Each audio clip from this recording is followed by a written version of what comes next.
दोस्तों, big boss house से कशिश कपूर का इविक्शन हो चुका है। कशिश कपूर बिग बॉस हाउस से बाहर जा चुकी हैं और बाहर जाने के बाद वो मीडिया इंटरव्यू देती हैं। मीडिया बहुत सारे उनसे सवाल जवाब करती है, जिनमें से कुछ सवाल हम लेकर के आए हैं जो आपको बताने वाले हैं कि भाई ऐसे ऐसे क्वेश्चन किए गए और उन्होंने क्या जवाब दिए हैं। आखिर कशिश कपूर ने किसको बनाया है विनर, कशिश कपूर की नजर में कौन पहुंचने वाला है टॉप 3 पे, और बिग बॉस के बारे में उन्होंने क्या क्या बातें कही हैं।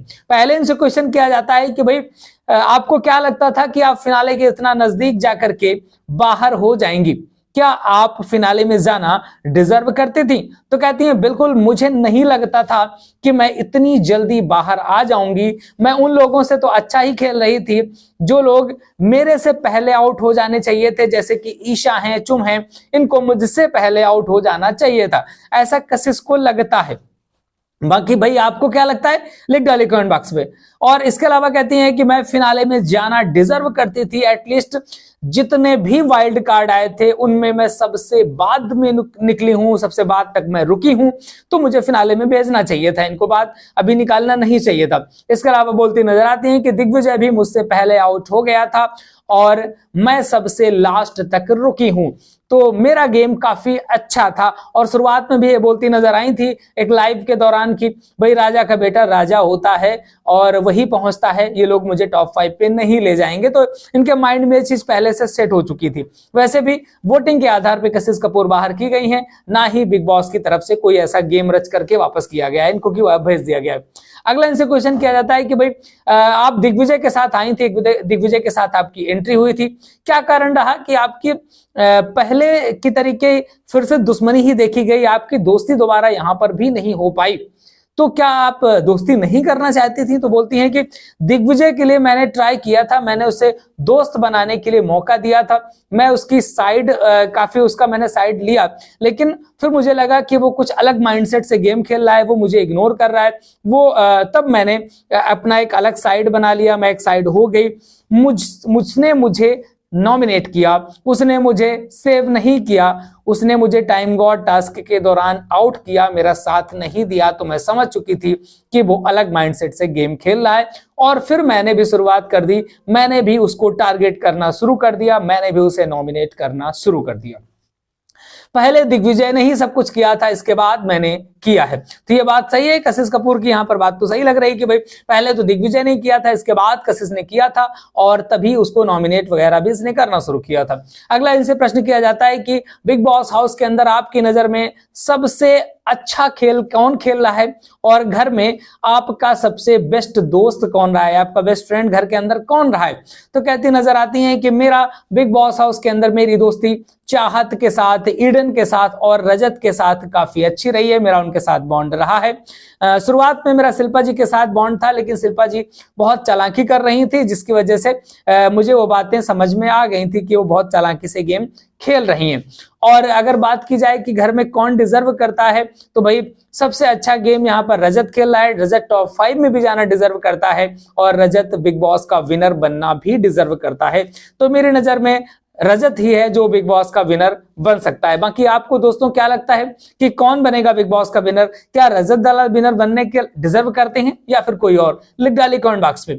दोस्तों अगला क्वेश्चन इनसे किया जाता है कि आपका अविनाश के साथ पंगा हुआ था और वो मैटर इतना ज्यादा हाईलाइट हुआ कि पूरे हफ्ते चला, उस पर अदालत तक लगाई गई। वीकेंड के वार में सलमान खान ने भी उस मुद्दे पे चर्चा करी थी और अदालत में तो करण की तरफ से आपको गलत भी साबित कर दिया गया था।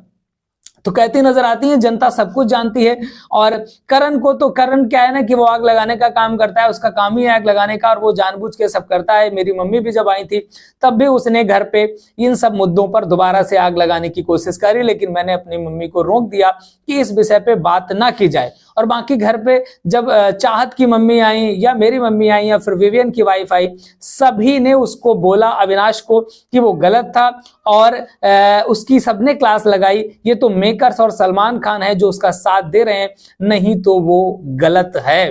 तो यहाँ पर वो मेकर्स और सलमान खान के ऊपर सीधे प्रश्न करती नजर आती है कि भाई ये तो मेकर्स और सलमान खान ने बचा रखा है, नहीं तो वो तो गलत है, वो तो कब का घर से बाहर हो जाए। तो यहाँ पर ये बोलती नजर आती हैं कशिश कपूर। इनसे क्वेश्चन किया जाता है कि आप पर इल्जाम है कि आपने सलमान खान के साथ बदतमीजी करी थी वीकेंड के वार में, और सलमान ने भी आपको वार्निंग दी थी कि मेरे साथ तमीज से पेश आना।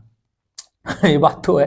तो उन्होंने कहा कि भाई सलमान खान अच्छे इंसान है और मेरे बोलने का तरीका यही है, मैं इसी तरीके से बात करती हूँ, अब चाहे मेरे सामने सलमान खान हो या फिर कोई और हो, मैं किसी के लिए तरीका तो नहीं बदल सकती हूँ, लेकिन मुझे सभी ने बोला तो मैंने उनको सॉरी भी बोला था और फिर मैंने सलमान से अलग तरीके से बात करने की कोशिश करी। सलमान को अगर बुरा लगा हो तो मैंने उनको इसीलिए सॉरी बोला, लेकिन मैंने उनकी कोई भी डिसरिस्पेक्ट नहीं करी थी। जैसा कि आप सभी को लगता है मैंने कोई डिसरिस्पेक्ट नहीं करी। तो हो सकता है भाई कशिश के बोलने का ऐसा तरीका हो सकता है, कुछ लोग अपना एक अलग वे पे बात करते हैं और सभी से वो उसी तरीके से बात करते हैं, और अभी इतना मेच्योर भी नहीं है कशिश की, इतनी उम्र भी नहीं है कि बहुत सारी चीजें समझ सके। 23-24 साल की उम्र में इंसान कितना ही समझदार होता है।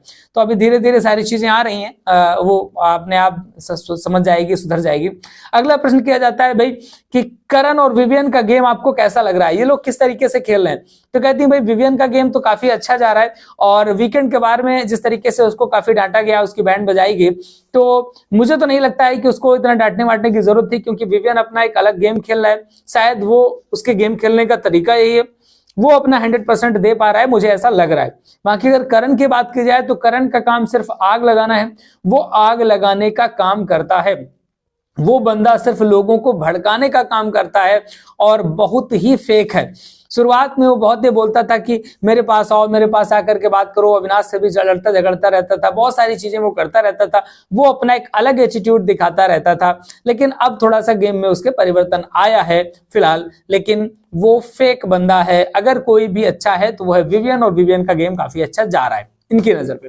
अगला इनसे प्रश्न किया जाता है कि भाई आपकी नजर पे बिग बॉस हाउस के अंदर टॉप 3 पे कौन जाना डिजर्व करता है। तो बोलती है मेरी नजर पे अगर टॉप 3 की बात की जाए तो रजत दलाल, विवेंद्र सेना और चाहत पांडे डिजर्व करती हैं। भाई रजत की टीम पे रही, रजत ने इनका काफी सपोर्ट किया है, तो रजत तो मान लो साफ समझ में आ रहा है कि विनर बन रहा है। और विवेंद्र सेना और चाहत का नाम इन्होंने लिया क्योंकि चाहत इनकी फ्रेंड थी, इसलिए चाहत का नाम लेते नजर आई है। बाकी रजत और विवियन तो साफ समझ में आ रहे हैं कि इनको टॉप 3 पे जाना चाहिए, लेकिन फिलहाल कशिश कपूर की तरफ से कहना है कि भाई चाहत, रजत और विवियन टॉप 3 पे जाना डिजर्व करते हैं। आपको क्या लगता है कौन जाएगा टॉप 3 पे, लिख डालिए कमेंट बॉक्स पे। अगला इनसे क्वेश्चन किया जाता है कि भाई इतना सब कुछ आपने बता दिया है तो ये भी बता दीजिए कि बिग बॉस का विनर कौन बनेगा। तो कहती है मेरी नजर में अगर कोई विनर बनने लायक है तो रजत और विवियन में ही विनर कोई बनेगा, और ये लोग टॉप 2 में पहुंचेंगे, इसके बाद विनर बनाया जाएगा। और मेरा ऐसा मानना है कि रजत दलाल विनर बनना डिजर्व करता है और रजत ही विनर बनेगा, क्योंकि उसका गेम बहुत अच्छा है, वो बहुत अच्छे समीकरण बनाता है और बाहर उसके लिए अच्छी खासी वोटिंग हो रही है। जैसा कि मैं वाइल्ड कार्ड थी, मैं पहले भी देख के आई थी कि रजत के लिए बहुत अच्छी खासी वोटिंग हो रही है, और घर पे भी वो बहुत दिमाग लगाकर खेलता है। सभी लोग अपना एक अलग नैरेटिव बना के खेलते हैं, लेकिन रजत समीकरण बनाता है, बहुत सारे दिमाग लगाकर खेलता है, इसलिए रजत दलाल को बिग बॉस हाउस का या बिग बॉस 18 का विनर होना चाहिए। तो ये था कशिश कपूर का इंटरव्यू जो उन्होंने दिया था, उसमें बहुत सारे और भी प्रश्न थे जो कि हम नहीं बताए हमने, जो इंपॉर्टेंट क्वेश्चन थे वो हमने आपके सामने रखे हैं। बाकी इवेक्शन के बाद यानी कि रविवार के बाद आपको इंटरव्यू देखने को मिल जाएगा, जो भी सारी चीजें कशिश ने कही है। बाकी जो भी अपडेट्स होंगे लगातार आपको मिलते रहेंगे। इंस्टाग्राम पे प्लीज फॉलो कर लीजिएगा, हमारा इंस्टाग्राम हैंडल है द गुप्तचर 2.2। बाकी मिलेंगे फिर किसी नए वीडियो के साथ, देखते रहिए एप्स टाइम्स।